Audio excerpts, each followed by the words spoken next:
Okey, Assalamualaikum warahmatullahi wabarakatuh. Okey, selamat datang ke kelas bahasa Melayu. Okey, untuk kali pertama dengan cikgu. Kita menggunakan aplikasi Zoom.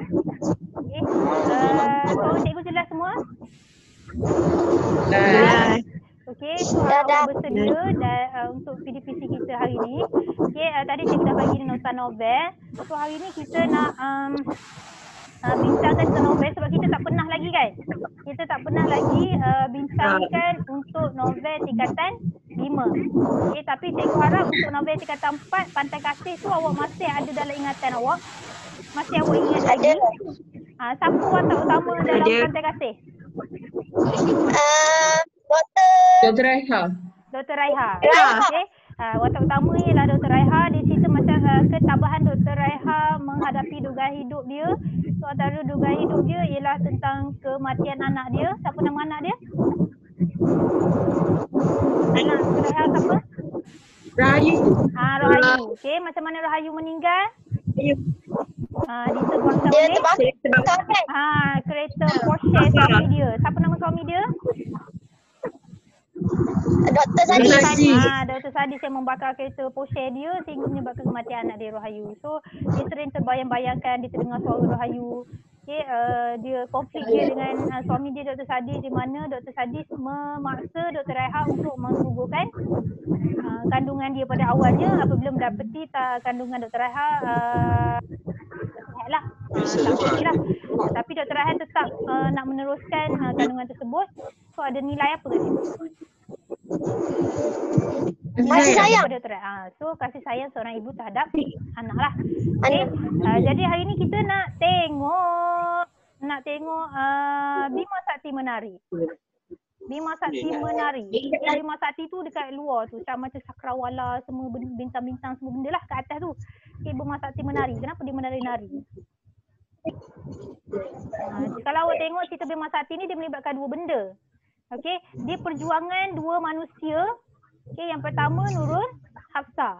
Hafsah dia nak buat apa? Dia nak ubah langit bukan ubah langit, dia nak dia nak mengembalikan kegelapan di mana? Dekat Selangor. Kuala Selangor. Balai Cerah Selangor. Nurul Hafsah dia nak mengembalikan kegelapan di Kuala Selangor. Kenapa dia tiba-tiba ada keinginan nak gelap? Orang nak terang, dia nak gelap. Kenapa? Sebab yang waktu budak apa tu? Rombongan daripada Jepun. Rombongan daripada Jepun datang nak tengok apa? Berlantik. Nak tengok klik-klik. Nak tengok burus. Kan? Dia nak minta-minta nak tengok burus. Tapi tak nampak sebab Kuala Selangor dekat Balai Cerah Sultan Abdul Aziz tu kata apa, langit terlalu cerah sehingga menyebabkan bintang tak nampak. Tak nampak. Jadi dia kata melihat kekecewaan pelajar Jepun tu, jadi Nurul Hafsah dia berazam untuk mengembalikan kegelapan di Kuala Selangor sebab dia janji dengan pelajar Jepun tu yang dia akan pastikan yang dia orang akan nampak bintang lepas ni. Okey, itu Nurul Hafsah. Dia bekerja sebagai pegawai sains di Balai Cerah Sultan Abdul Aziz. Okey, dia bersama dengan seorang lagi jejaka. Siapa lagi jejaka tu nama? Jejaka tu nama siapa? Muhammad Taufik. Muhammad Taufik ni juga seorang pencinta alam semesta. Apa yang Muhammad Taufik buat? Dia sorok kunang-kunang. Dia telah orang kata apa Kenapa guna nama saya? Dia orang kata apa, dia telah membuat satu tempat khas yang dipagar dekat sungai apa nama tu? Sungai Kuantan. Sungai Kuantan, sungai dekat kampung Kuantan tu kan. Dia pagar, dia buat memang khas untuk populasi kelik-kelik duduk kat situ sebab dia kata ada orang kata apa, populasi kelik-kelik dekat kampung Kuantan tu dah berkurang sebab pelancong datang. Jadi kelik-kelik takut dengan bunyi, takut dengan cahaya. Jadi untuk mengelakkan populasi kelik-kelik ni semakin berkurang, maka dia wujudkan satu tempat khas. Jadi Nurul Hafsah pergi, dia macam tak puas hati lah mula-mula kan. Kenapa ada orang pagar kawasan tu kan? Okay. Sebenarnya dua tujuan manusia ni sama. Nurul Hafsah dengan Muhammad Taufik ni sama. Dia nak menjaga alam sekitar. So dua-dua orang ni sama lah. Okey. Cikgu nak share slide dekat awak. Tolong. Ya. Boleh nampak ke? Boleh? Boleh. Okey, lari sikit awak ni. Okey. Ni apa ni? Klik-klik. Ni klik-klik lah. Klik. Klik-klik ni macam ni lah sebab dia sangat istimewa kerana dia boleh menghasilkan cahaya. Nak Cahaya. tanya lebih macam mana dia boleh hasilkan cahaya, awak kena tanya cikgu biologi awak lah. Yang mana belajar biologi. Okey, tanya cikgu Salika. Okey, ini ialah kurang-kurang. Okey, kita akan tengok novel tajuk Rumah Sakit Menari karya Sri Rahayu Muhammad Yusof. Okey, cikgu Yusof. percaya awak dah baca sinopsis ringkas ni. Cikgu pun dah cakap tentang Nur Hafsah, Kuala Selangor, Kegelapan, Mak Taufik, Pelihara Klik-Klik, Kampung Kuantan. Okey, yang paling penting awak kena ingat bahawa Nur Hafsah dan Muhammad Taufik ni dia bekerjasama untuk melakukan satu projek yang dinamakan projek kawasan Kawasan simpan langit. Langit. Kawasan simpan langit gelap. Jangan keliru sebab sebelum ni calon SPM ada yang jawab hutan simpan langit gelap. Bila awak buat hutan simpan langit gelap, terus jawapan awak akan jadi salah. Hutan simpan dan kawasan simpan tu benda yang berbeza. Okey? Dia berkawasan simpan langit gelap. Okey, awak kata ada halangan yang dihadapi oleh Nur Hafsah dan Muhammad Taufik dalam melaksanakan projek kawasan simpan langit gelap ni. Okey. Cabaran dia orang datang daripada siapa? Tu Datuk Johan Arif. Yes, Datuk Johan Arlington Majid. Majid. Ini watak jahat yang terdapat dalam novel ini. Okey, watak jahat ni Datuk Johan Arlington Majid ni jahat. Okey, kenapa dia jahat? Apa masalah dia? Masalah dia dengan Datuk Sri Muhaimin, dia tak puas hati. Dia masalah yang sebelum ni, cerita zaman-zaman dululah yang dia orang ni, dia tak puas hati dengan Tan Sri Muhaimin. Dia tak puas hati kenapa? Sebab dia suka dekat Mariam Wickham tu, tapi Tan Sri betul. Datuk Johan Arlington Majid ni dia suka dekat Puan Mariam Wickham, tapi Puan Mariam Wickham dia berkahwin dengan Tan Sri Muhaimin, tetapi Tan Sri Muhaimin dan Puan Mariam Wickham ni berkahwin dan dapatlah anak iaitu Muhammad Taufik, tapi sayangnya perkahwinan mereka tu tak kekal lama. Tan Sri Muhaimin dan Puan Mariam Wickham bercerai. Okey. Kemudian konflik timbul pula lepas apa ni? Tan Sri Muhaimin kan anak dia Muhammad Taufik. Lepas tu pula siapa nama dia? Siapa nama Muhammad Taufik? Muhammad Taufik kan dia nak buat ni projek kawasan simpan langit gelap. Yang si Datuk Johan Arlington ni pun dia ada bisnes juga. Jadi kalau dia melaksanakan projek kawasan simpan langit gelap ni akan ada kesan kepada perniagaan Datuk Johan Arlington Majid. Jadi Datuk Johan Arlington Majid ni cuba untuk menggagalkan projek dia orang lah. So apa antara perkara yang dibuat oleh Datuk Johan Arlington Majid untuk menggagalkan projek mereka ni? Dia pergi bahas dekat satu tempat tu yang diorang jumpa tu. Ya, masa pembentangan kertas kerja. Okay, masa Nur Hafsah buat pembentangan kertas kerja, Datuk Johan Arlington Majid ni tanya macam-macam soalan yang kata apa? Yang macam-macam lah, bertubi-tubi lah. Tapi alhamdulillah kata apa, Nur Hafsah ni bijak dan dia dapat menjawab segala soalan-soalan yang diajukan oleh Datuk Johan Arlington Majid. Okey, seterusnya. Okey, masa pembentangan tak percaya. So apa lagi yang dia buat?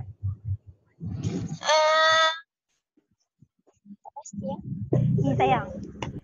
Kalau tak percaya dia culik pula Nurul Hafsah. Hafsah dia Muhammad Taufik. Dia mula dia culik Nurul Hafsah. Okey, lepas dia culik Nurul Hafsah tu, lepas tu pula dia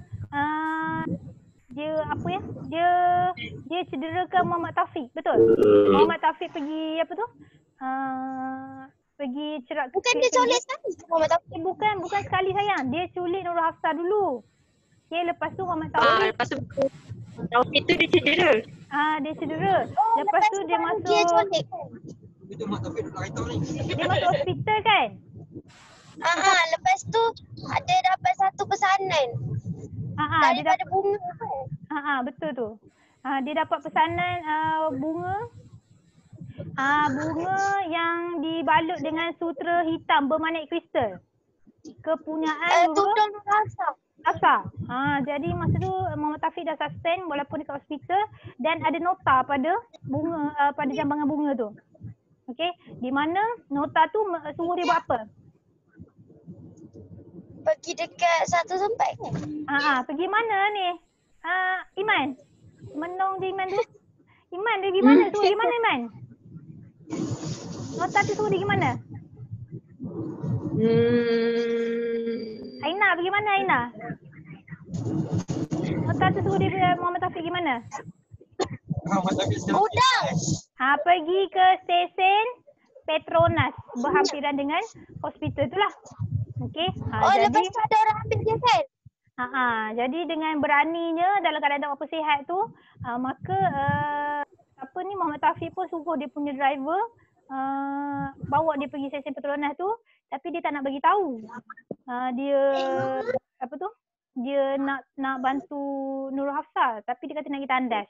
Lepas tu dia nampak van putih dan dia diculik oleh van putih tersebut. Okey. Dan tapi senang cerita lah, biasalah akhir cerita mestilah orang jahat kena tangkap kan. So akhir sekali Johan Anita Majid dan dia punya kuncu-kuncu dia berjaya ditangkap. Dan yang paling menarik sekali ialah Tan Sri Muhaimin dia berkahwin semula dengan Puan Mariam Wickham. Dan Muhammad Taufik pula melamar Nurul Hafsah. Okey, so habis cerita ni, nanti awak tengok balik lah.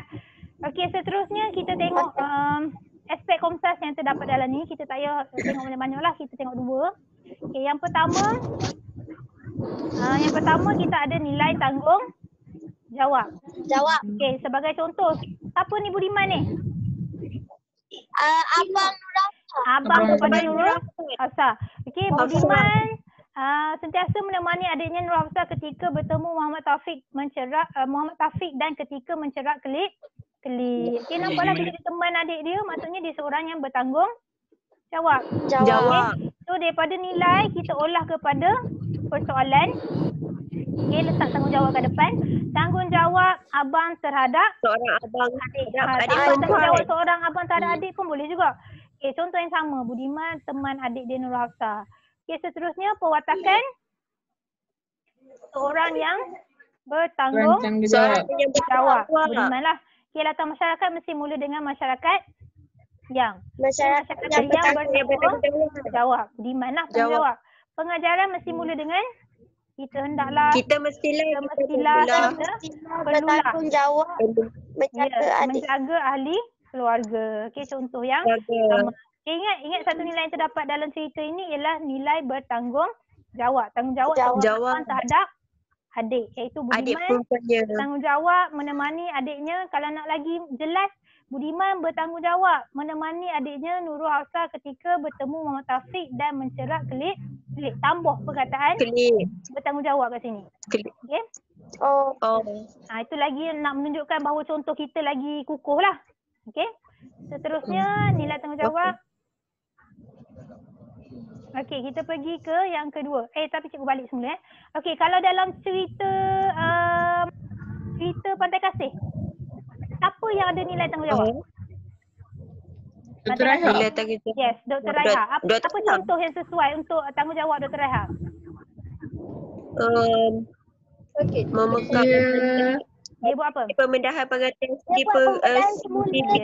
kali ke berapa? Kali ke-6. Ya, kali ke-6. Okey. Nilai bertanggungjawab sebagai contoh, Nurul Hafsah bertanggungjawab melakukan pembedahan kali ke-6 kepada Ulung Siroi. Yang lain tu samalah, tanggungjawab dalam melaksanakan tugas. Okey, kita hendaklah bertanggungjawab dalam melaksanakan tugas. Okey. Alright, seterusnya, okey, nilai yang kedua yang terdapat dalam Bima Sakti Menari, iaitu nilai kegigihan. Okey, iaitu Nurul Hafsah gigih melaksanakan projek kawasan simpan langit gelap. Kena tambah lagi bahawa walaupun terdapat pelbagai cabaran. Dia nak kabur gigih, bila gigih mesti ada cabaran yang dihadapi kan. Kalau macam ni nampak sangat gigih kan. So awak boleh tambahlah Nurul Hafsah gigih melaksanakan projek kawasan simpan langit gelap walaupun terpaksa menghadapi pelbagai cabaran. Rindang. Okey. Persoalan, okey, ambil balik nilai, letak dekat depan. Okey, kegigihan dalam melakukan sesuatu perkara. Okey, seorang yang gigih, masyarakat yang gigih, kita hendaklah, salah eja ni, tinggal. Kita hendaklah gigih dalam melakukan sesuatu perkara. Okey, jelas? Jelas. Okey, so kita berbalik pada novel. Sebab kita nak tengok dua-dua novel. Sekali kita nak ulang kaji. Kalau dalam novel Pantai Kasih, siapa yang gigih? Dr. Siapa yang Raiha. gigih? Dr. Raiha gigih buat apa? Dia belajar apa? Dia belajar. Gigih. Dr. Raiha gigih menyambung pelajaran dalam bidang kedoktoran walaupun tidak dipersetujui oleh ayah dia. Okey. Ya, Orang ya. senang ke nak belajar kalau ayah tak bagi? Tak suka kan? Susah kan? Maksudnya, Nurul Hafsah pula. Dr. Raiha gigih menyambung pelajaran dalam bidang kedoktoran walaupun tidak dipersetujui oleh ayah dia. Ayah dia. Okey. So kegigihan dalam melakukan satu perkara sama, seorang yang gigih, masyarakat yang gigih, kita adalah gigih dalam melakukan suatu perkara. Jelas? Okey. Sebab objektif hari ni ialah cikgu nak awak boleh menjawab soalan novel.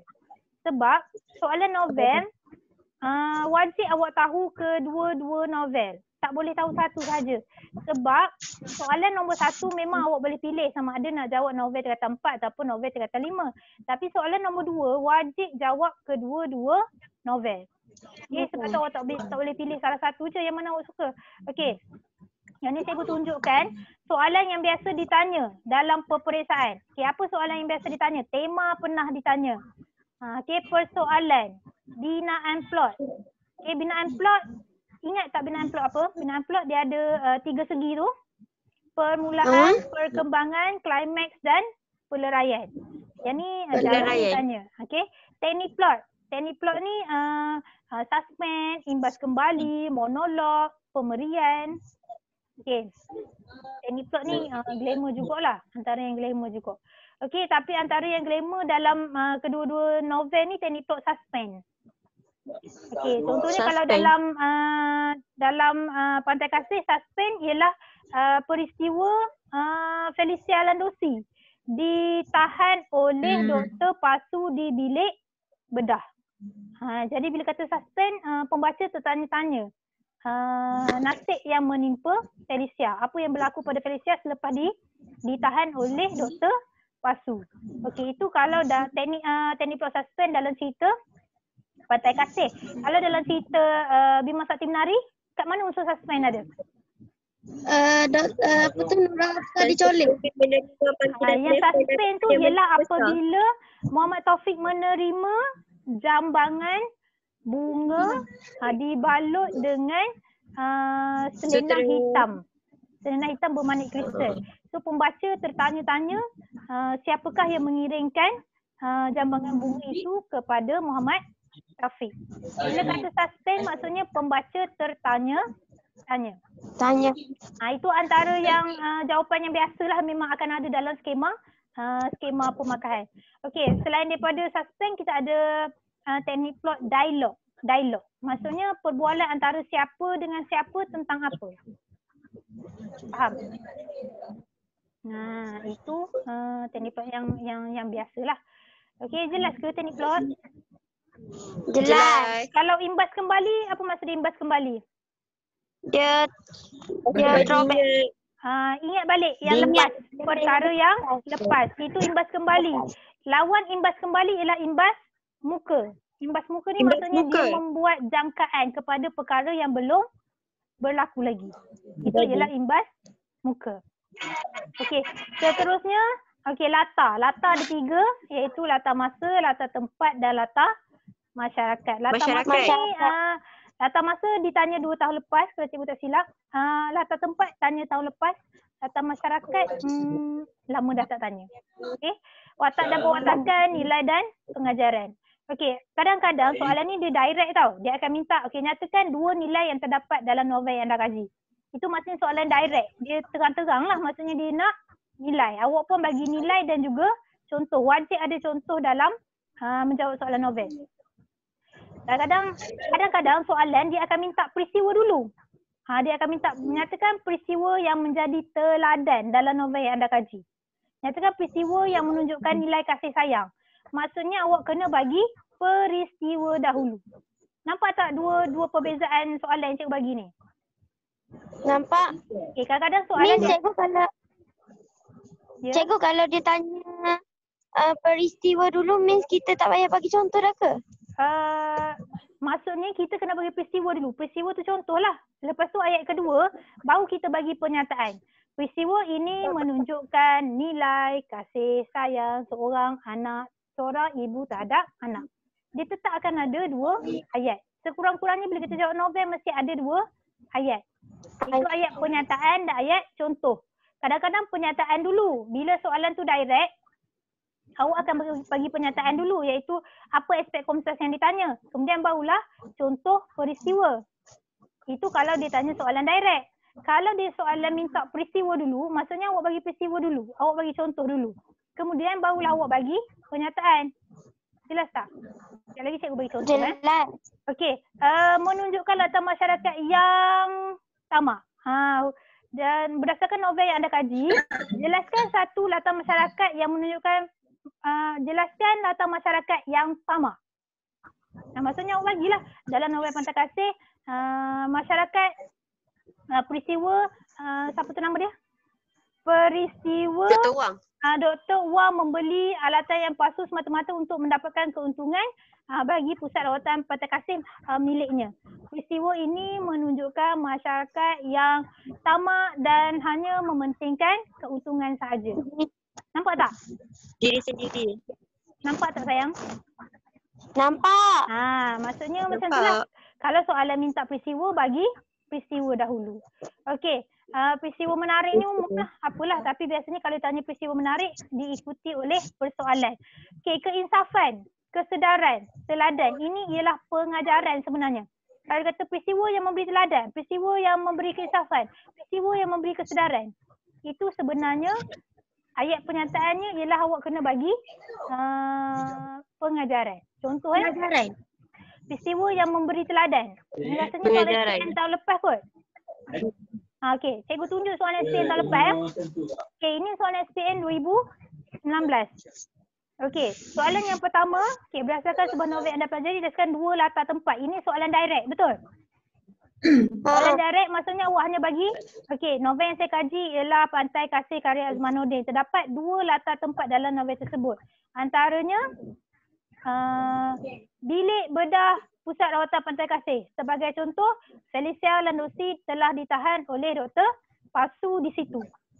Okey, seterusnya di farmasi Pusat Rawatan Pantai Kasih. Sebagai contoh, Felicia Landosi telah mengambil ubat batuk secara rahsia.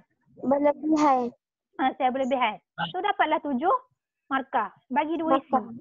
Ni soalan direct biasanya tak ada masalah, senang. Soalan yang macam ni biasanya awak macam confuse sikit. Okey, awak tengok soalan B, wajib jawab kedua-dua novel. Okey, berdasarkan, di-highlightkan ni 2. Berdasarkan 2 buah novel anda kaji, nyatakan 1 peristiwa bagi setiap novel. Maksudnya dalam satu novel bagi 1 peristiwa sahaja. Satu novel bagi 1 peristiwa sahaja. 1 peristiwa bagi setiap novel yang menimbulkan kesedaran kepada pembaca. Maksudnya cikgu kata ni kesedaran ni maksudnya bagi pengajaran. Kita sedar, kita bagi pengajaran lah. Okey, tengok contoh jawapan yang cikgu bagi ya. Okey, yang ni untuk soalan nombor 1 tadi iaitu latar tempat. So cara jawab dia ingat 1 perenggan 1 isi. Yang ni intro dia, beritahu novel apa yang awak kaji. Kemudian apa kata kunci soalan. Novel yang saya kaji ialah Bima Sakti Menari karya Sri Rahim Esok. Terdapat beberapa latar tempat dalam novel ini. Okey, antaranya, 1 isi 1 perenggan. Antaranya di Kampung Kuantan. Sebagai contoh, Budiman menemani adiknya Nurul Hafsah mencerap kelip. Okey. Selain itu di Kuala Selangor.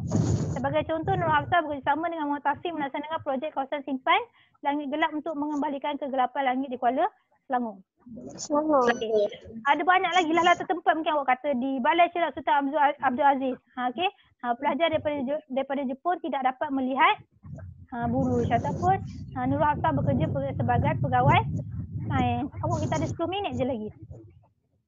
Okey. Okey, kita lajulah. Okey, awak tengok ini cara menjawab soalan nombor 2 tadi, soalan B. 10 minit lagi. Soalan B. Awak tengok macam mana cikgu tulis jawapan. Okey, 2 buah novel yang saya kaji ialah Pantai Kasih dan Bima Sakti Menari. Bagi tahu dua-dua novel. Terdapat satu peristiwa yang menimbulkan kesedaran bagi setiap novel. Satu peristiwa yang menimbulkan kesedaran. Okey, satu novel, satu perenggan. Satu novel, satu perenggan. Okey, antaranya jawab dulu dalam Pantai Kasih. Dalam novel Pantai Kasih, peristiwa Bertanggungjawab. apa ni? Tertinggal lah. Peristiwa ni Nurul Hafsah. Cikgu tertinggal ni. Dalam novel Pantai Kasih, peristiwa Nurul Hafsah bertanggungjawab melakukan pembedahan kali ke-6 terhadap Hanum. Dr. Raiha tu cikgu. Dr. Raihan tu. Ya, sorry. Dr. Raihan. Okey, Dr. Raiha bertanggungjawab melakukan pembedahan kali ke-6 terhadap Unung Sirun setelah diarahkan oleh Sirun. Puan. Okay, awak nampak ini peristiwa, kemudian baru cikgu bagi Contoh. pernyataan. Peristiwa ini memberi kesedaran kepada kita supaya hendaklah bertanggungjawab dalam melaksanakan tugas. Nampak tak dia akan jadi ayat pengajaran. Okey, nampak? Okey. Seterusnya dalam novel Bima Sakti Menari, peristiwa Nurul Hafsah gigih menyiapkan projek kawasan simpan langit gelap walaupun terpaksa menghadapi pelbagai dugaan. Okay, ini peristiwa, bila kata peristiwa mesti sebut nama watak. Okay, peristiwa ini memberi kesedaran supaya kita hendaklah gigih dalam melakukan sesuatu perkara. Okay, jelas? Jelas cara nak jawab? Satu novel, satu perenggan. Okey, satu novel, satu perenggan. Kalau dia minta peristiwa, bagi peristiwa dulu. Kalau dia minta direct nilai pengajaran latar masyarakat, bagilah yang tu dulu. Okey? Okey. So, cikgu ada 2 set latihan ni. Okey, set 1 dan set 2. Okey, awak dikendaki jawab latihan ini. Kalau ada masalah tak faham, boleh PM cikgu tanya. Okey, awak jawab dalam test pad. Jangan lupa tulis nama. Tulis set 1, tak perlu salin soalan. Terus set 1, A jawapan apa, B jawapan apa. Lepas tu send dekat cikgu, nanti cikgu tanda. Jangan lupa tulis nama sebab cikgu nak send balik dekat awak lepas tanda. Okay, ingat novel ni 15 markah. Awak cemerlang calon-calon target A+ cikgu ni, wajiblah dapat markah penuh untuk novel. Rugilah kalau kita target A tapi kita tak dapat markah penuh untuk novel. Sebab novel memang senang sangat nak dapat markah penuh. Okay, so nanti nota ni cikgu akan upload dalam grup WhatsApp ya. So boleh jawab kat situ lah. Dan kita punya video ni juga nanti cikgu akan upload dalam YouTube. Okay, cikgu bagi link ya. Okay, kita stop sharing kat sini. Okay, so habislah kita punya PDPC novel pada hari ni. So awak ada dapat sesuatu tak hari ni? Dapat banyak. Ada. So macam ni okey kan, sebab kita boleh berinteraksi, cikgu boleh terang dengan sedalam-dalamnya kan, sebab kalau dalam WhatsApp macam gitu je kan. Okey, so tak ada apa dah aku rasanya. Awak ada soalan nak tanya? Tak ada kot. Okey, terima kasih kerana bersama kelas online bersama cikgu hari ni. Jangan lupa siapkan latihan. Okey, jumpa lagi nanti ya. Okey, bye.